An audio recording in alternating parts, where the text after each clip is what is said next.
ভিতরে লিপ্ত থাকে, তারা জিনাকে তারা উৎসাহিত করে, জিনাকে তারা মডেল হিসেবে দেখে। আজকে তারা কোন চিন্তা ফিকির করে না, ইসলামের আইন তারা মানে না।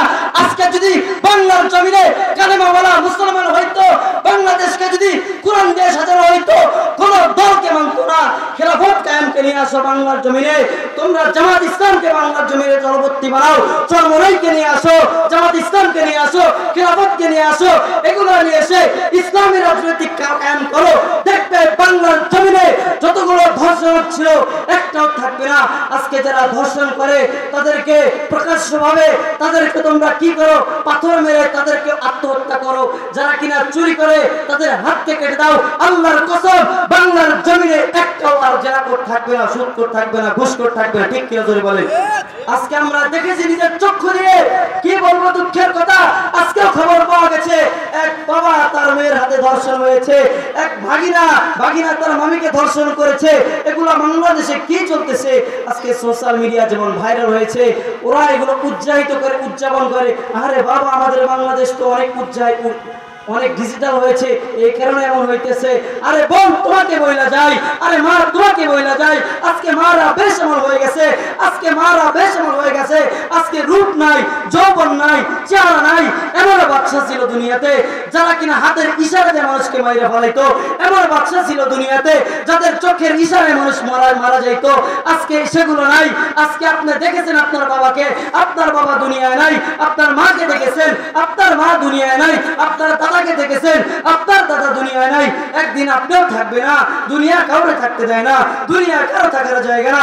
ওই কবরকে খেয়াল করো, ওই কবরের ভিতরে কি হিসাব দিবা? ও বাবা, তোমাকে বইলা যায়, ওই সন্তানকে তুমি মানুষ করতে পারো নাই, কোরআনের শিক্ষা দিতে পারো নাই।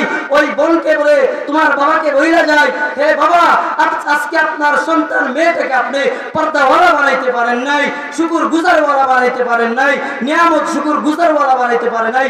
আজকে আপনার মেয়েটা বেপর্দায় রাস্তার ভিতরে চলাফেরা করে। ও বাবা, আপনাকে বইলা যায়, আপনার মেয়ে যতগুলো গুনাহ করবে প্রত্যেকটা গুনার হিসাব আল্লাহর কাছে কানে করে দেওয়া লাগবে। আজকে আমরা কি হয়ে গেছি বাংলার সমাজে?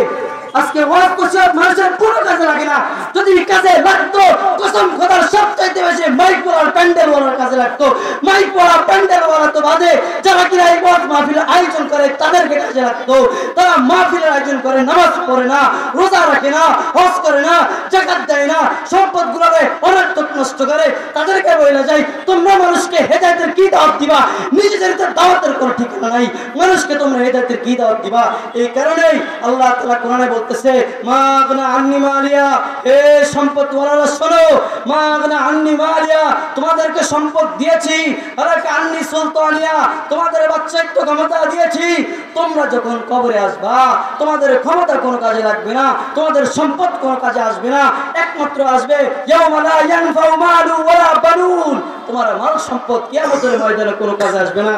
ইল্লা মান আতাল্লাহ বিকলবিন সালিম, আমি আল্লাহ তোমাকে একটা পরিশুদ্ধ কলব দিয়েছি, এই কলবটা তোমার কাজে লাগবে। এই কলবের ভিতরে আমার মহব্বত রাখো নাই, দুনিয়ার মহব্বত রেখেছো, রমণীর মহব্বত রেখেছো, টাকার মহব্বত রেখেছো। রাসূল বলতেছে যে দুনিয়ার মহব্বত হচ্ছে সমস্ত পাপের মূল। আজকে দুনিয়াকেও মহব্বত করবা, আখিরাতকেও মহব্বত করবা, আজকে সব জিনিসকে মহব্বত করবা। এক দিল দিয়া সবাইকে ভালোবাসা যায় না। আল্লাহ তাআলা কলব দিছে একটা, অন্তর দিছে একটা, দিল দিছে একটা। এক দিলে একজনকে না ভালোবাসবেন, আপনি দুইজনকে ভালোবাসবেন কেমনে?